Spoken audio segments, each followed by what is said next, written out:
당신이 던진 평범한 단어, 그 뒤에 숨겨진 기괴한 이야기, 키워드 도둑, 키도입니다. 오늘의 키워드는 호호님이 제보하신 층간소음, 조현병, 전염입니다. 매일 새벽 2시 이런저런 소음과 802호 여자와의 마찰, 이야기를 들어볼까요? 출발합니다. 30살이 되던 해 나는 독립을 결심했다. 사실 이유는 간단했다. 어머니와의 관계가 한계에 다다랐기 때문이다. 언제 결혼할 거냐, 왜 아직도 혼자 사냐는 잔소리가 매일 반복됐다. 나는 숨이 막혔다. 더 이상 부모님 집에 있을 수 없었다. 문제는 돈이었다. 회사 월급으로는 강남은 꿈도 못 꿨다. 보증금 5천에 월세 60이면 그나마 괜찮은 편이라는 게 서울의 현실이었다. 나는 한 달 동안 부동산 앱을 들여다보며 이곳저곳을 비교했다. 역세권, 9호선, 회사까지 30분 이내. 조건을 입력하면 나오는 건 죄다 반지하거나 옥탑이었다. 그러던 어느 날 눈에 띄는 매물이 하나 올라왔다. 역 도보 5분, 9호선, 20평, 보증금 3천에 월세 50만 원, 금매. 가격이 너무 쌌다. 뭔가 문제가 있을 게 분명했다. 나는 반신반의하며 중개사에게 연락을 했다.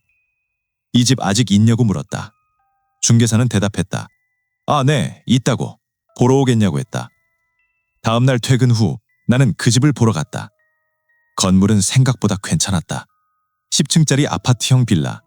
1990년대 후반에 지어진 듯 외관은 낡았지만 관리는 나쁘지 않아 보였다. 중개사는 9층으로 나를 안내했다. 문을 열자 곰팡이 냄새가 살짝 났다. 오래 비어 있었던 모양이었다. 하지만 구조는 마음에 들었다. 방 2개에 거실도 넓었다. 역에서 가까운 것도 큰 장점이었다. 나는 조심스럽게 물었다. 왜 이렇게 싸냐고. 중개사가 말했다. 주인이 급하게 내놓은 거라서 빨리 나가야 한다고 답했다. 다른 문제는 없냐고 다시 물었다. 중개사는 말했다. 글쎄요. 건물이 좀 오래되긴 했죠. 근데 이 가격에 2평수면 진짜 괜찮은 겁니다. 중개사는 자신있게 말했지만 눈빛이 미묘하게 흔들렸다. 뭔가 숨기는 게 있는 것 같았다. 하지만 나는 더 묻지 않았다. 솔직히 이 가격이면 감수할 만했다. 역세권 20평을 이 가격에 구할 수 있다는 게 기적 같았다. 여기로 할게요. 중개사는 환하게 웃었다. 좋은 선택하셨다고 했다. 계약서에 도장을 찍는 순간 나는 문득 불안한 기분이 들었다. 뭔가 놓친 게 있는 것 같은 느낌. 하지만 이미 늦었다. 이사 온 날은 토요일이었다. 짐이 많지 않아서 용달차 하나면 충분했다. 짐을 날라놓고 이것저것 정리를 시작했다. 옷장을 세우고 침대를 조립하고 주방 용품을 정리했다. 오후 4시쯤 되자 대충 정리가 끝났다. 나는 땀을 닦으며 거실 바닥에 주저앉았다. 드디어 내 집이 생겼네. 뿌듯했다. 비록 월세지만 내 공간이 생겼다는 게 신기했다. 나는 편의점에 가서 4캔 10,000원 맥주를 샀다. 집들이 대신 혼자 조촐하게 한잔하기로 했다. 캔을 따고 창문을 열었다. 9층이라 시원한 바람이 들어왔다. 나는 맥주를 한 모금 마셨다. 여기서 새로운 시작이구나. 그때였다. 갑자기 복도에서 요란한 소리가 들렸다. 무언가를 두드리는 소리였다. 제발요. 제발 좀 조용히 해주세요. 여자 목소리였다. 절규에 가까웠다. 계속해서 무언가를 두드리는 소리, 그리고 흐느끼는 울음소리. 나는 맥주 캔을 든 채 멈춰섰다. 뭐지? 나는 현관문을 살짝 열고 밖을 내다봤다. 옆집인 902호 문 앞에 여자가 서 있었다. 잠옷 차림에 맨발, 온 힘을 다해 문을 두드리고 있었다. 당신 때문에 못 살겠어요. 매일 밤 왜 이러는 거예요? 그녀의 목소리는 절박했다. 손바닥이 빨개질 정도로 세게 두드렸다. 나는 조용히 문을 닫았다. 아, 이래서 쌌구나. 그제야 깨달았다. 급매물의 이유를. 중개사가 왜 눈빛을 흔들었는지. 나는 맥주를 한 모금 더 마셨다. 첫날의 설렘이 사그라들고 앞으로의 날들이 걱정됐다. 남의 일이야. 그냥 조용히 살자. 하지만 이미 불안한 예감이 가슴 한구석에 자리 잡고 있었다. 이틀 뒤 낮에 그 여자를 마주쳤다. 엘리베이터 앞이었다. 902호에서 나온 여자는 30대 초반으로 보였다. 깔끔한 외모에 정갈한 옷차림, 직장인 같은 느낌이었다. 안녕하세요. 새로 이사 오신 분이시죠? 목소리는 조용하고 부드러웠다. 이틀 전 밤에 들었던 그 졸교하는 목소리와는 전혀 달랐다. 네. 901호에 삽니다. 저는 802호에 살아요. 혹시 불편한 거 없으세요? 아니요, 괜찮습니다. 엘리베이터가 도착했다. 우리는 함께 탔다. 문이 닫히고 내려가는데 그녀가 조심스럽게 말을 꺼냈다. 저기 혹시 옆집에서 소리 많이 들리세요? 옆집이요? 네. 저는 902호 때문에 잠을 못 자요. 새벽마다 너무 시끄러워서. 그녀의 눈 밑에는 짙은 다크서클이 있었다. 발 구르는 소리, 가구 끄는 소리, 매일 밤 새벽 2시부터.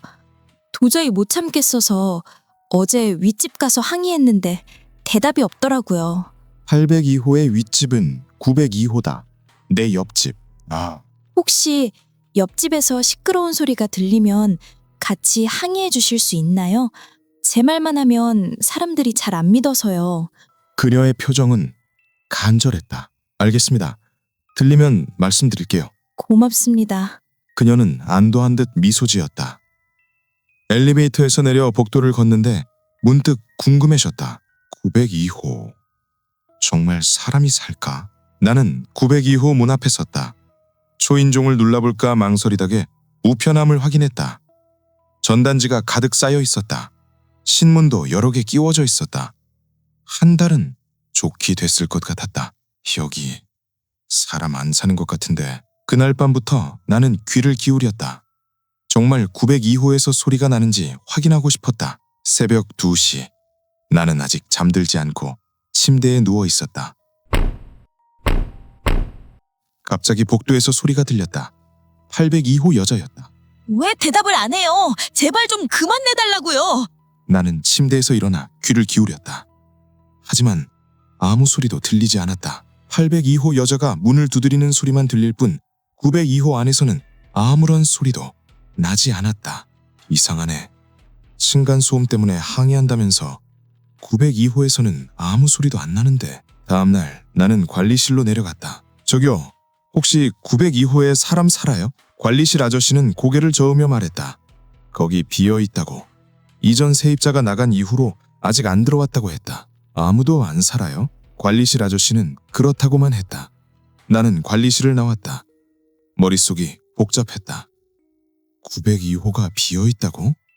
그럼 802호 여자는 대체 뭘 들은 거지? 그날 저녁 나는 802호 초인종을 눌렀다. 문이 열렸다. 여자는 더 피곤한 얼굴로 나를 마주했다. 무슨 일이세요? 저기 902호 말인데요. 네? 902호요? 거기 사람 안 산대요. 관리실에서 확인했는데 꽤 오래 비어있다고 하던데요. 그녀의 얼굴이 굳어졌다. 무슨 소리예요? 분명히 사람이 살아요. 매일 밤 소리가 나는데? 관리실에서 확인했어요. 비어있대요. 말도 안 돼. 그녀는 고개를 저었다. 손이 떨리고 있었다. 거짓말일 거예요. 분명히 소리가 들리는데 그저 그런 소리가 아니고 잠이 깰 만큼 시끄럽게 들린다니까요. 혹시 병원에 가보시는 게... 병원? 그녀의 목소리가 높아졌다. 그쪽도 그렇게 생각하는 거예요? 내가 미쳤다고? 아니요, 그게 아니라... 나가주세요. 쾅!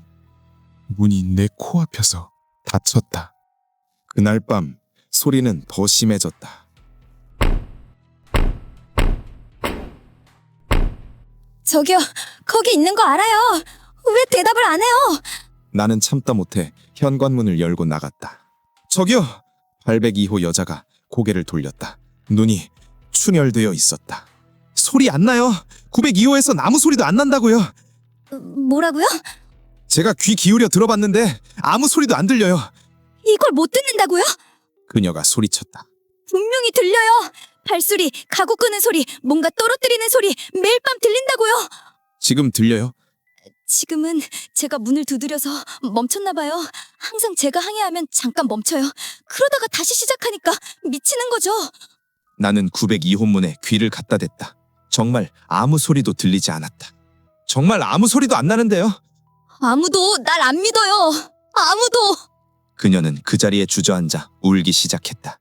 나는 어찌할 바를 몰라 그저 서 있었다. 다음날 관리실 아저씨가 내게 말했다. 802호 주민 때문에 민원이 많이 들어왔다고. 그분이 지금 병원 다니신다며 정신과에 다닌다고 알고 있다 했다. 정신과요? 조현병이래요. 라며 원래는 약 먹으면 괜찮은데 요즘 증상이 심해진 것 같다고. 가족분께 연락하려고 하는데 조금만 참아달라고 부탁했다. 조현병. 그 순간 모든 게 이해됐다. 환청. 그녀는 환청을 듣고 있었던 것이다. 비어있는 902호에서 들려오는 소리는 존재하지 않는 것이 맞았다. 며칠 동안 조용했다. 802호 여자의 소리가 들리지 않았다. 약을 먹었나 보다. 나는 안도하며 평온한 밤을 보냈다. 그런데 일주일쯤 지났을 때 새벽 2시 나는 이상한 소리에 잠에서 깼다. 발소리였다. 옆집에서 들려왔다. 천천히 묵직하게 걷는 소리. 누가 들어왔나? 나는 눈을 떴다. 귀를 기울였다. 분명히 발소리였다. 방 안을 왔다 갔다 하는 것 같았다. 그리고 뭔가 끄는 소리. 무거운 가구를 끄는 듯한 소리. 착각이겠지. 나는 다시 잠들려고 했다. 무언가 떨어지는 소리. 이번엔 더 크게. 나는 침대에서 벌떡 일어났다. 심장이 미친 듯이 뛰었다. 나는 현관문을 열고 복도로 나갔다. 902호 문 앞으로 다가갔다. 귀를 문에 갖다 댔다. 분명히 안에서 누군가 걷고 있었다. 나는 초인종을 눌렀다. 발소리가 멈췄다. 나는 다시 초인종을 눌렀다. 여전히 대답이 없었다. 나는 문을 두드렸다. 거기 누구 있어요? 대답이 없었다. 그때 아래층에서 문 열리는 소리가 들렸다. 802호였다. 여자가 계단으로 뛰어 올라왔다. 그녀는 나를 보자 눈을 크게 떴다. 들렸어요? 그녀가 떨리는 목소리로 물었다. 네, 발소리 들렸어요. 그저 제가 미친 게 아니라니까요. 그녀는 안도하며 눈물을 흘렸다. 우리는 함께 902호 문을 바라봤다. 문 열어봐요. 어떡해요? 잠겨 있는데. 관리실 가서 마스터키 가져와요. 빨리요. 관리실 아저씨를 깨우는 건 쉽지 않았다. 하지만 우리 둘 다 소리를 들었다고 하자 그도 의아한 표정으로 마스터키를 들고 따라왔다. 902호 문 앞 아저씨가 열쇠를 꽂았다. 찰칵. 문이 열렸다. 불을 켰다. 텅 비어 있었다. 거실, 방, 화장실, 부엌 모든 곳을 확인했다. 아무도 없었다. 802호 여자는 믿을 수 없다는 표정으로 방 안을 돌아다녔다. 말도 안 돼. 분명히 소리가 났는데. 저도 들었어요. 분명히. 나도 어리둥절했다. 관리실 아저씨가 한숨을 쉬며 착각일 거라고 오래된 건물이라 삐걱거리는 소리가 많이 난다고 말했다. 아니에요. 발소리였어요. 802호 여자가 소리쳤다. 확실히 사람이 걷는 소리였다고요. 진정하세요. 아무도 없잖아요. 우리는 다시 밖으로 나왔다. 문이 닫혔다. 802호 여자는 복도에 주저앉아 머리를 감싸 쥐었다. 내가 정말 미친년이었구나. 나는 아무 말도 할 수 없었다. 다음 날부터 나는 혼란스러웠다. 내가 정말 소리를 들은 걸까? 아니면 802호 여자의 말에 영향을 받아서 착각한 걸까? 하지만 분명히 들었다. 발소리를, 뭔가 끄는 소리를. 나는 인터넷을 검색했다. 감염 정신병, 집단 환청 같은 키워드로. 그리고 한 글을 발견했다. 감흥 정신병. 정신질환자와 오래 접촉하면 영향을 받아 비슷한 증상을 겪을 수 있다. 나는 소름이 돋았다. 나도 그녀에게 영향을 받은 건가? 일주일쯤 지났을 때 802호 여자는 입원했다. 관리실 아저씨가 말해줬다. 증상이 악화돼서 가족들이 데려갔다고. 나는 안도했다. 이제 조용해지겠구나. 그날 밤 나는 편안하게 잠들었다. 그런데 새벽 2시 나는 잠에서 깼다. 902호에서 발자국 소리가 들려왔다. 아니야, 아닐 거야. 나는 귀마개를 끼고 다시 잠들려고 했다. 소리는 계속됐다. 귀마개를 뚫고 들어왔다. 나는 침대에서 벌떡 일어났다. 심장이 미친 듯이 뛰었다. 나는 현관문을 열고 복도로 나갔다. 902호 문 앞에 섰다. 소리가 멈췄다. 고요했다. 나는 숨을 죽이고 기다렸다. 누군가 현관문을 두드렸다. 분명히 902호 안쪽이었다. 나는 비명을 지르며 뒤로 물러났다. 그날 이후 나는 궁금증을 참을 수 없었다. 802호 여자가 처음 겪기 시작한 게 언제였을까? 나는 관리실로 내려갔다. 저기요, 802호분이 언제부터 층간소음 민원을 넣었어요? 관리실 아저씨는 고개를 갸웃하며 대답했다. 한 4개월 전쯤 됐다고? 그때 902호에는 사람이 살았나요? 아저씨는 고개를 저었다. 아니요, 그때도 비어 있었다고. 902호는 거의 1년째 비어 있다고 했다. 1년이요? 맞다고 대답하며 아저씨가 말했다. 그 전에 살던 사람이 그 집에서 돌아가셨다고? 나는 심장이 멎는 것 같았다. 뭐라고요? 아저씨가 말을 이었다. 혼자 사시던 남자분이었는데 며칠 동안 연락이 안 돼서 확인해 보니까 이미 돌아가신 상태였다고. 심장마비였을 거라고 했다. 언제요? 1년 전쯤이라고 했다. 정확히는 기억 안 난다고. 그 사람 밤에 시끄러웠나요? 아, 그러고 보니 민원이 좀 있었다고 아저씨가 말했다. 새벽에 발소리가 시끄럽다고. 802호에서 항의도 많이 했었다고. 나는 온몸에 소름이 돋았다. 그분이 정확히 몇 시에 돌아가셨나요? 아저씨가 생각하며 말했다. 글쎄요, 부검 결과에는 새벽 2시쯤이라고 나왔던 것 같다고. 그날 밤 나는 침대에 누워 천장을 바라봤다. 902호 전세입자는 새벽 2시에 죽었다. 그리고 매일 밤 새벽 2시 그 집에서 발소리가 들린다. 나는 이불을 뒤집었었다. 생각하지 마. 그냥 우연이야. 하지만 마음 한구석에선 알고 있었다. 이건 우연이 아니라는 것을. 며칠 뒤 나는 다시 902호 문 앞에 섰다. 낮이었다. 햇빛이 복도를 비추고 있었다. 나는 우편맘을 열어봤다. 전단지 사이에 묵은 편지 한 통이 끼워져 있었다. 고 김영수 귀하. 고인을 뜻하는 글자가 선명했다. 나는 그 편지를 다시 우편맘에 넣었다. 그날 밤 나는 이사갈 집을 알아보기 시작했다. 더 이상 여기 있을 수 없었다. 하지만 짐을 싸던 중 문득 생각이 들었다. 내가 이사를 가면 다음 사람은 901호에 새로 이사 올 사람은 또 같은 일을 겪을 것이다. 나처럼. 802호 여자처럼. 나는 집주인에게 전화했다. 저기요, 여기 902호에서 사람이 죽었다는 거 알고 계셨어요? 집주인은 짜증 섞인 목소리로 말했다. 그게 뭐 어땠어냐고. 고시원도 아니고 사고사도 아니었는데. 그도 말씀해 주셨어야죠. 말했으면 계약했겠냐고 집주인이 반문했다. 나는 말문이 막혔다. 집주인은 한숨 쉬며 말했다. 어차피 1년 지나면 고지 의무 없다고. 법적으로 문제 없으니까 쓸데없는 소리 하지 말라고. 전화가 끊겼다. 그날 밤 나는 짐을 다 싸고 마지막 밤을 보내고 있었다. 새벽 2시가 되었다. 나는 잠들지 않고 기다렸다. 마지막으로 확인하고 싶었다. 역시 들렸다. 902호에서. 나는 현관문을 열고 복도로 나갔다. 902호 문 앞에 섰다. 발소리는 여전히 계속 들렸다. 나는 문고리를 잡았다. 천천히 돌렸다. 지난번 관리실 아저씨가 열고 나간 뒤로 잠그는 걸 잊었는지 문이 열렸다. 안은 어두웠다. 나는 핸드폰 손전등을 켰다. 텅 빈 거실. 아무것도 없는 방. 그런데 방 한가운데 바닥 뭔가 있었다. 나는 다가갔다. 빛을 비췄다. 발자국이었다. 먼지 위에 찍힌 발자국. 맨발 자국. 그 발자국은 방 안을 빙빙 돌고 있었다. 마치 누군가 여기서 매일 밤 같은 길을 걷고 있는 것처럼. 소리는 다시 들렸다. 점점 가까워졌다. 내 뒤였다. 나는 천천히 고개를 돌렸다. 그 순간 나는 보았다. 어둠 속에서 윤곽만 보이는 무언가를. 축축하고 차갑게 썩어가는 냄새. 그리고 내 어깨를 짚는 손. 축축하고 차갑고 무겁게. 왜 계속 깨우는 거야?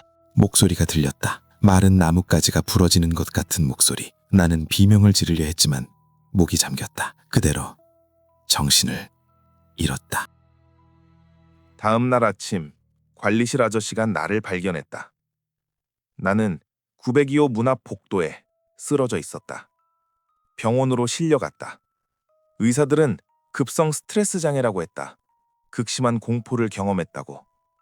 나는 아무 말도 하지 않았다. 내가 본 것을 말해봤자 아무도 믿지 않을 테니까. 퇴원 날 나는 관리실에 들렀다. 902호 새 세입자 들어왔나요? 아저씨는 고개를 저으며 말했다. 아직 안 들어왔다고. 근데 이상하게 전기세가 나온다고 했다. 누가 불 켜놓은 것도 아닌데. 그 순간 나는 깨달았다. 902호에는 여전히 누군가 살고 있다는 것을. 매일 밤 새벽 2시 같은 길을 걷는 누군가가. 지금 나는 802호 여자와 같은 병동에 있다. 우리는 가끔 복도에서 마주친다. 말은 하지 않는다. 하지만 서로의 눈을 보면 안다. 우리가 들은 것이 진짜였다는 걸. 집을 벗어났지만 여전히 새벽 2시면 들린다. 발소리가. 802호 여자는 미친년인가? 아니면 902호가 미친 공간인가?